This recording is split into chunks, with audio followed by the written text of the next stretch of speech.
ونفعنا الله بكل حياته الحبيب علي السجاد والأستاذ الحسن وحيا قدام الأجازي الأستاذ Firdaus Said Hasan Al-Habsyi dan para asatidz yang lain, keluarga besar daripada Bapak Haji Sunan Haji yang mudah-mudahan senantiasa keluarga besar beliau diberikan sehat walafiat. Begitu juga dengan kita, keluarga dan keturunan serta ahli kampung kita, mudah-mudahan senantiasa Allah karuniakan sehat walafiat lahir dan batin kita, amin ya rabbal alamin. Para hadirin yang dimuliakan Allah, begitu nikmatnya kita menjadi umat pilihan, yang mana kita tidak pernah berpesan kepada Allah, akan tetapi Allah yang memilih kita menjadi pengikut dan umatnya baginda Nabi Muhammad SAW. Ini merupakan nikmat terbesar yang Allah berikan kepada kita menjadi hambanya dan menjadi umat pilihan. Oleh karenanya Al-Imamul Haddad radhiyallahu anhu mengingatkan kepada kita semua di dalam kitabnya Nasaih Diniyah agar banyak-banyak kita berdoa kepada Allah, Rabbana la tuzigh qulubana ba'da idh hadaitana wa hab lana min ladunka rahmah innaka antal wahhab. Rabbana la tuzigh qulubana, ya Allah jangan kau cabut dari hati kami ya Allah. Jangan kau cabut dari hati kami semangat taat, semangat ibadah, semangat berbuat baik, semangat berkumpul di dalam majlis-majlis kebaikan. Jangan sampai itu kenikmatan semua engkau cabut dari hati kami ya Allah. Ba'da idh hadaitana, setelah engkau memberikan hidayah petunjuk kepada kami, jangan kau cabut ya Allah. Karena betapa mahalnya ini hidayah, betapa mahalnya petunjuk. Bila mana manusia dapat ibadah dan dapat menjadi baik, menjadi orang benar karena ilmu, pasti semua orang berilmu jadi orang benar. Akan tetapi tidak demikian, sudah. Bila mana karena sebab pengetahuan manusia jadi selamat, tapi pembuktiannya tidak demikian, sudah. Berarti jadi benernya kita sebagai manusia, jadi selamatnya hidup kita dunia dan akhirat itu karena barokah petunjuk dari Allah Subhanahu wa ta'ala. Oleh karenanya tidak ada satupun di antara kita yang kiranya pantas untuk sombong di dalam hidup. Karena apa? Tanpa cahaya hidayah dari Allah, kita tidak mampu menjadi hamba Allah. Tanpa cahaya petunjuk dari Allah, kita tidak akan mampu mengikut, menapak tilas, mempraktekkan, berbuat apa yang disyariatkan, yang dianjurkan oleh baginda Rasulullah Sallallahu Alaihi Wasallam. Jadi ini nikmat besar yang jangan sampai kita lupakan. Oleh karenanya Al-Imamul Haddad berpesan kepada kita banyak-banyak baca doa ini. Selesai sholat kita baca, kita ngumpul dalam majlis-majlis mulia, jangan ditinggal. Apa tadi doanya? Rabbana la tuzigh qulubana ba'da idh hadaitana wa hab lana min ladunka rahmah. Karuniakan ya Allah kepada kami, untuk kami, buat kami kasih sayang Engkau ya Allah. Karena tanpa adanya rahmat Allah, maka kita hidup tidak akan bahagia dan tidak akan selamat. Dan rahmat terbesar yang Allah berikan kepada kita adalah dengan hadirnya dan terlahirnya junjungan kita baginda Nabi besar Muhammad Sallallahu Alaihi Wasallam. Itu rahmat terbesar buat kita. Itu kasih sayang terbesarnya Allah yang diberikan kepada kita. Kita dapat nikmat lahirnya baginda Nabi Muhammad Sallallahu Alaihi Wasallam. Kalau bukan karena baginda Nabi Muhammad tidak diciptakan ini alam semesta. Kalau bukan karena baginda Nabi Muhammad yang Allah jadikan sahabat, kita tidak akan mengenal Allah. Kita tidak akan tahu bagaimana caranya sholat. Kita tidak akan tahu bagaimana caranya berkomunikasi sesama manusia. Kita tidak akan mengerti bagaimana caranya bermuamalah. sesama manusia dalam hidup kita. Jadi semua yang ada dalam kenikmatan hidup kita tidak luput itu karena jasa-jasa besar dan mulianya baginda Nabi Muhammad Sallallahu Alaihi Wasallam. Jadi sangat pantas dan sangat patut kiranya buat kita semua para hamba Allah untuk bersyukur atas kelahiran baginda Nabi Muhammad Sallallahu Alaihi Wasallam. Karena cahaya petunjuk memang Allah yang beri dan datangnya pasti dari Allah, tapi melalui siapa? Perantaranya adalah baginda Nabi kita Muhammad Sallallahu Alaihi Wasallam. Allahumma salli wa sallim wa barik alaihi wa alihi. Lihat bagaimana di dalam ayat Al-Quran Allah telah tegaskan innallaha wa malaikatahu yusalluna ala nabi. Sesungguhnya Allah para malaikat bersolawat kepada Nabi kita Muhammad SAW. Dan setiap kita, kata Nabi SAW, man shalla alaihi sholatan sallallahu alaihi biha asyran, kama qala sallallahu alaihi wasallam.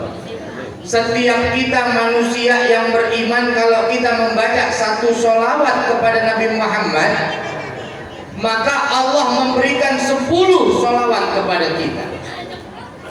Dijelaskan oleh ulama, jika Allah yang bersolawat kepada kita, itu bermakna Allah memberikan rahmatnya kepada kita. Satu solawat kita baca, 10 rahmat dikasih sama Allah. Jikalau dengan satu rahmat kita dapat selamat dunia akhirat, bagaimana dengan 10 rahmat saudara-saudara? Lalu bagaimana lagi kalau hari-hari kita membasahi lisan kita dengan bersolawat kepada baginda Nabi Muhammad SAW? Oleh karena itu saudara-saudaraku yang mulia, jangan pernah kita bosan dan jangan pernah merasa lelah untuk bersolawat kepada Habibina Muhammad SAW. Nabi Muhammad Sallallahu Alaihi Wasallam telah bersabda, mengingatkan kepada diri saya dan kita semua. Saya berpesan terutama kepada diri saya. Di dalam ini hadis disampaikan arba'un minasyaqa. Kata baginda Nabi Sallallahu Alaihi Wasallam dalam sabda mulianya, ada 4 perkara yang dikategorikan kesialan. Ada berapa? Ada 4. 4 perkara ini apa?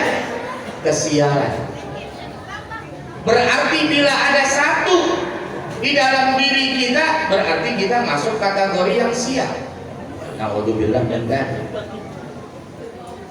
Apa itu? Yang pertama, qaswatul qalbi. Kerasnya kita punya hati. Apa tandanya hati keras? Dijelaskan lagi oleh baginda Nabi sallallahu alaihi wasallam. Tanda kerasnya hati itu susah dengar nasihat. Jadi kalau dengar nasihat pilih-pilih. Nah, kalau dia ngomong saya mau dengar, kalau yang orang ngomong saya nggak mau dengar. Nah, ini dia. Undur ma qala wa la tandur man qala. Itu dalam madrasah dulu kita ngaji sama guru kita diajarin begitu. Lihat, cermati, fahami yang diucap, bukan siapa yang mengucap. Seandainya anak kecil yang berkata, tapi bila keluar dari lisannya kalimat-kalimat mulia dan nasihat yang benar di dalam agama, maka kita hendaknya patuh dan turut kepada nasihat tersebut, walaupun keluarnya dari lisan anak kecil. Jadi ini yang pertama, kata Nabi SAW. Di antara 4 yang dikategorikan kesialan buat seseorang apabila hatinya sudah keras, susah dengar nasihat, nggak mau, nggak pengen ngikut, selalu nentang, nggak mau terima, merasa lebih baik, lebih bagus, lebih mulia. Nah ini nasallallahu al-afiyah wassalam, mudah-mudahan Allah pelihara kita beserta keturunan kita semua. Yang kedua kata Nabi, wajumudul aini, keringnya mata, matanya susah menangis, susah meneteskan air mata karena takut kepada Allah. Saat ingat dosa tidak menetes air matanya, saat tertinggal sholat tidak menetes air matanya, saat bermaksiat dia malah tertawa, tidak ada air mata yang keluar, maka itu ciri dan tanda jumudul aini, mata yang beku. Waliyadzubillah. Jangan sampai kita nangis gara-gara urusan cuan mulu. Cuan, tahu cuan? Fulus. Giliran urusan duit berantem bertengkar kita segala lupa. Giliran urusan sembahyang subuh ketinggalan kita cuek aja, kita ketawa aja. Nah ini buat diri saya nasihat terutama.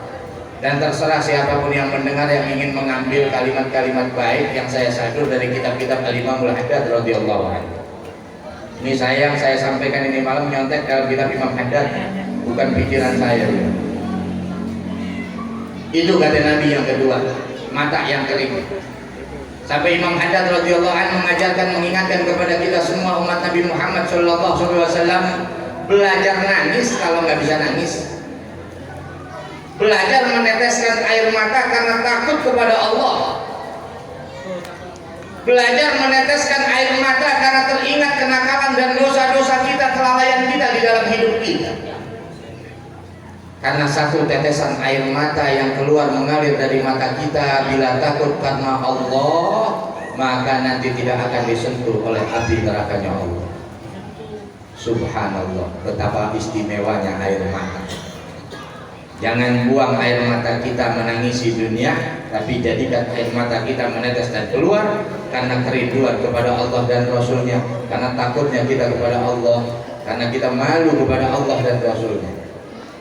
Yang ketiga, kata Nabi SAW, ciri kesialan wal hirsu, ketamakan terhadap dunia, rakus terhadap dunia. Jadi kalau urusan dunia udah paling dulu, kalau urusan namanya baik, namanya ibadah, gak mau. Kalau apa? Kalau minta mau, kalau membagi gak mau. Nah ini urusan-urusan kerakusan adanya di dalam hati kita. Karena ketamakan itu bicaranya di dalam hati, tamak terhadap dunia. Tomak artinya serakah terhadap dunia. Apapun yang disebut selain Allah di alam ini adalah dunia. Jadi kalau perkara anak kita lupa sama Allah berarti dunia, perkara istri kita lupa sama Allah berarti dunia, perkara jabatan, kedudukan, kehormatan, kewibawaan segala rupanya, kalau memang melupakan kita akan Allah, jadi melanggar syariat yang Allah telah tetapkan dalam syariat Nabi Muhammad, berarti itu dunia. Jadi kalau ada ketamakan terhadap dunia, itu ciri dan tanda kesialan. Yang terakhir, yang keempat, watulul amal, panjangnya angan-angan. Jadi kalau berangan-angan jangan sampai kelewat batas, jangan sampai ketinggian, tapi tidak dilarang di dalam Islam. Silakan bercita-cita, silakan berkeinginan, tapi jangan sampai berlebihan. Karena apapun yang berlebihan menjadi kurang baik. Mudah-mudahan Allah Ta'ala memberikan kepada kita semua taufik hidayah, dapat kita mengamalkan apa yang kita dengar dan saya kutip dari kitab Al-Imamul Haddad, dan Allah selamatkan kita, keluarga keturunan ahli kampung kita, min syarril fitan wal mihan, ma dhahara minha wa ma batan, ma'al lutfi wal afiyah. Mudah-mudahan keluarga besar Pak Haji Zon Haji diberikan sehat wal afiyah, ditambahkan keberkahan, dipelihara kita semuanya, dan diwafatkan kelak dalam keadaan husnul khatimah. Kurang lebihnya mohon maaf dan ridha. Wassalamualaikum warahmatullahi wabarakatuh.